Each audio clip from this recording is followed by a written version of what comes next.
Joanne Michaud, vous venez de terminer une tournée de présentation de la table de concertation bioalimentaire de la Gaspésie. C'était quoi l'objectif de la tournée? C'est une tournée qu'on a appelée la tournée Agro-Gaspésie, producteur de saveurs, créateur de richesses. Cette tournée-là, on l'a voulu. La table de concertation, ça fait 15 ans qu'on existe.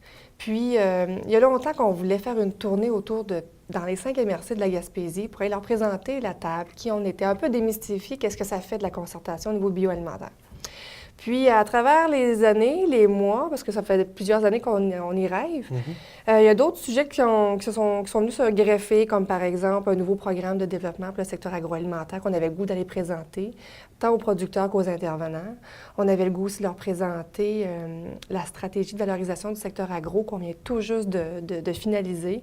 Il y avait le réseau Agri-Conseil aussi qui avait un nouveau programme. Fait que, bref, on s'est rendu compte que là, on pouvait faire une pierre, 3-4 coups. Oui. Donc, l'objectif de la tournée, ça a été de ramasser tout ce beau monde-là, puis d'aller présenter dans le cadre de cette stratégie-là de Agro-Gaspésie, producteur de saveurs, créateur de richesses, d'aller leur présenter plusieurs éléments qui mettent en valeur, dans le fond, le secteur agroalimentaire, tout ce qu'il apporte à la région, au développement de la région.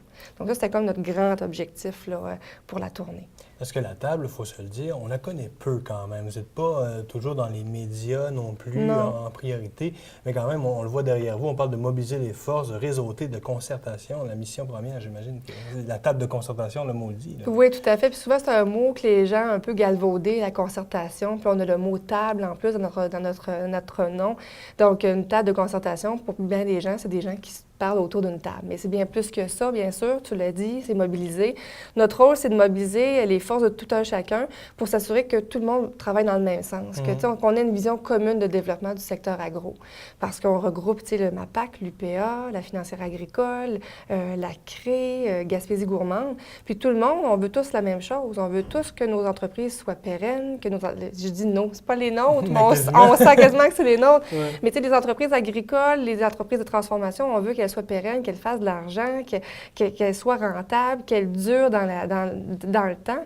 Donc, on veut tous le même objectif, mais souvent, tout dépendamment du chapeau que tu as, de l'organisation dans laquelle tu es, tu peux avoir des chemins différents pour y parvenir, ce qui est très normal.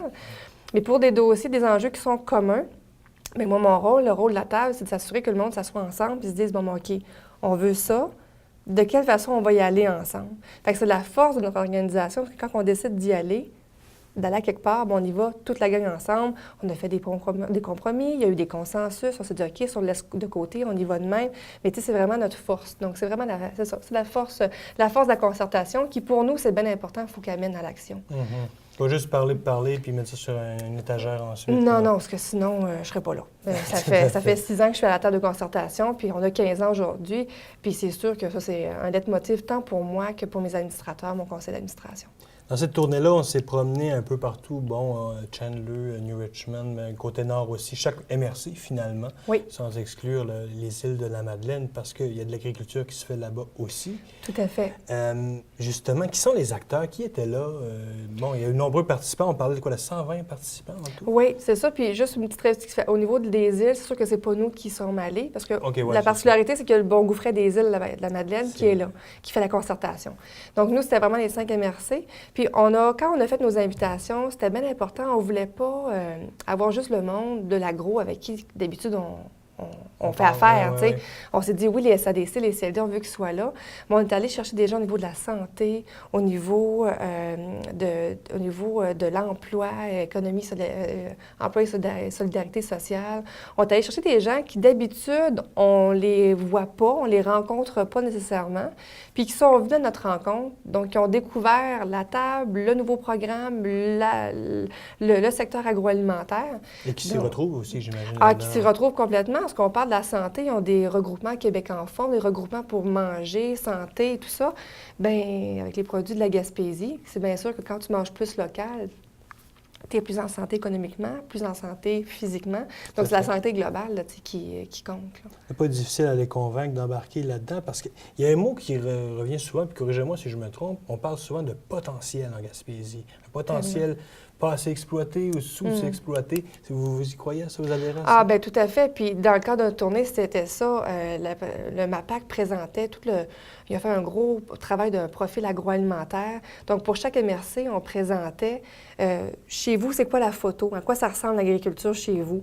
Puis, l'agroalimentaire aussi, parce qu'on leur parlait de transformation. Puis, à la fin de la présentation, pour chacune des MRC, on leur parlait des potentiels et des opportunités d'affaires qu'il peut y avoir ici en Gaspésie. Par le fait qu'on a beaucoup de terres qui sont non utilisées et qui sont prêtes. On a une qualité de sol incroyable avec une étude pédologique, une étude des sols qu'on a fait il y a plusieurs années, mais qui le confirme. Donc, nos terres sont de très belle qualité. Les coûts pour acquérir des terres, c'est pas comme en ville ou à Saint-Hyacinthe, tout ça. Fait que c'est abordable encore. Donc, le potentiel, là, au niveau de l'occupation du territoire, est vraiment là.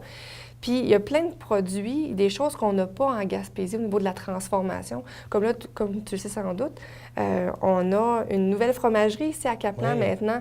Mais ça, c'était une opportunité vraiment en or. Ils travaillent fort. Chez Natibo. Bien, chez Natibo, ils travaillent fort, Nathalie et Simon.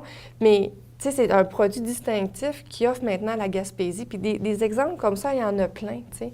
Avec les années, bon, il y a les microbrasseries qui ont apparu, il y a des boulangeries qui ont apparu, mais il y a des choses encore qui pourraient voir le jour. Puis le marché est là, ici en Gaspésie, mais des marchés au Nouveau-Brunswick, en ville, il y en a aussi. Fait qu'effectivement, c'est un secteur plein de potentiel. Puis c'est un peu là-dessus qu'on voulait amener tant...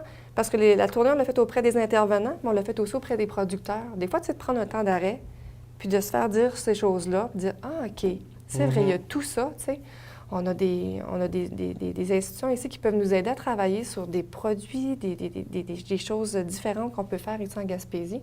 Donc, effectivement, tu n'as vraiment pas tort au niveau du potentiel. On sait que ça a toujours été aussi un problème de distribution, mais là, ça semble être résorbé. En tout cas, ça semble aller dans la bonne voie, Gaspésie gourmande, entre autres. Oui, c'est sûr que c'est pas gagné, là.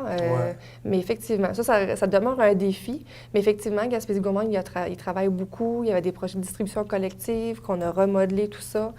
Cette semaine, il y a un événement que je ne sais pas si tu as entendu, Gym en mode solution, où Gaspésie gourmande propose une problématique, parce que la problématique au niveau de la distribution, des fois, c'est juste intra-Gaspésie, entre le nord et le sud. Donc, mais oui, fait que ça demeure un défi de tous les jours parce que d'aller à Québec et Montréal, parce que c'est sûr qu'une entreprise qui a le goût d'augmenter sa production, sa rentabilité, rapidement, il faut qu'elle sorte de la Gaspésie. Parce qu'on est une belle gang, on est 93 000 de population, mais on vient comme un nom de saturer le marché ici. Donc là, c'est le défi d'aller à Québec, à Montréal. Mais il y en a qui réussissent, qui le font bien, il y en a qui le font ensemble, qui le font en gang. Donc, fait que ça, il faut continuer à les supporter, les appuyer. Gaspésie gourmande le fait. Il y a des programmes avec le MAPAC qui le font aussi. Il y a plein de partenaires qui sont là pour on s'occupe bien d'eux. Bien, je pense que oui. On ne fait pas tout, là, mais on les appuie, oui. Donc, il y a dû avoir beaucoup de discussions et beaucoup d'idées qui ont été amenées. Bon, il y avait plusieurs programmes durant la rencontre. Là. On a dévoilé, justement, on parlait de cette stratégie-là, tout ça. Il y avait beaucoup de sujets à discuter. Là. Oui. Est-ce que c'était seulement des gens qui sont dans le domaine ou qu'il y avait une partie de « j'aimerais ça me lancer, mais j'ai des craintes, je ne suis pas sûr si j'ai les capacités pour le faire ». Est-ce qu'il y avait aussi une partie? Ça, on a été agréablement surpris parce qu'avec le matin, dans notre tournée, c'était avec les intervenants. Puis dans l'après-midi, c'est avec les producteurs. Puis dans les 5 MRC, à chaque fois, on a des gens de la relève, qu'on les appelle, nous autres, des gens qui sont des aspirants producteurs ou qui pensent à un projet d'entreprise et tout ça. Puis ça, on en a sur les 60 producteurs transformateurs qu'on a rencontrés, je peux pas te dire, c'est une quinzaine de relèves potentielles. Je dis pas qu'ils vont tous se partir dans la prochaine année, mais il y a un intérêt. Fait que là, on se disait, wow, le potentiel dont on parlait tantôt, bien, il y en a aussi qui le voient. Puis dans le profil qu'on s'est fait, c'est qu'on remarque qu'on a beaucoup de nouvelles entreprises. Au courant des dernières années, là, beaucoup d'entreprises maraîchères, il y a beaucoup de nouvelles entreprises, donc de la relève, qui sont là, puis on les supporte. Fait que on se dit, bien, s'il y en a d'autres qui s'en viennent, c'est super, parce que c'est normal qu'il y en ait qui vont prendre leur retraite, qui vont cesser leurs activités. Mais l'intérêt, c'est que s'il y en a qui quittent l'agriculture, puis d'autres qui rentrent, bien, au bout du compte, la région, il y a un équilibre qui se crée. Là. Tout à fait. Exactement. Vous amenez le gros point que les agriculteurs parlent souvent, c'est qu'il n'y a pas de relève. Oui. Mon fils est parti à l'extérieur, mon fils n'a pas le goût, ma fille n'a pas le goût de reprendre l'entreprise familiale. Donc ça, c'est une réalité là, qu'on Oui, vit. c'est une réalité à laquelle on travaille. Puis, tu sais, le nouveau programme, dans la tournée, on présentait entre autres, dans notre jargon, c'est le PDSA, là, le Programme de développement du secteur agroalimentaire. Puis, il y a une portion pour aider. Tu sais, ça ne réglera pas tout. Puis, il y a des programmes déjà en place avec la financière agricole du Québec. Les CLD, les SADC vont être des appuis pour ces entreprises-là. Mais on a un volet en particulier pour favoriser l'établissement de la relève. Puis ça, c'est pour ça, je pense que les gens de la relève venaient pour voir comment moi je peux m'intégrer là-dedans. Parce qu'on le sait, quand les 5 premières années de vie d'une entreprise, c'est pas juste en agriculture ou en agroalimentaire, Non, c'est général, mais on sait qu'il faut les appuyer là-dedans. Puis ça, on l'a représenté. Puis là, on espère effectivement qu'elles vont en bénéficier de ce volet-là.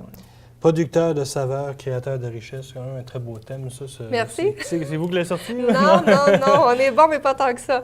On a travaillé avec une firme de communication. OK, c'est eux qui ont amené ça. Oui. S'il y a des gens qui nous écoutent en terminant, qui auraient le goût, de s'informer, de savoir c'est quoi les services ou qui ont des questions à vous poser, c'est possible de communiquer avec vous? Est-ce que c'est vous la première ressource à appeler? Oui, tout à fait. Dans le fond, moi, je suis la directrice de la table. Là, je suis chanceuse, j'ai une employée depuis 1 an avec moi.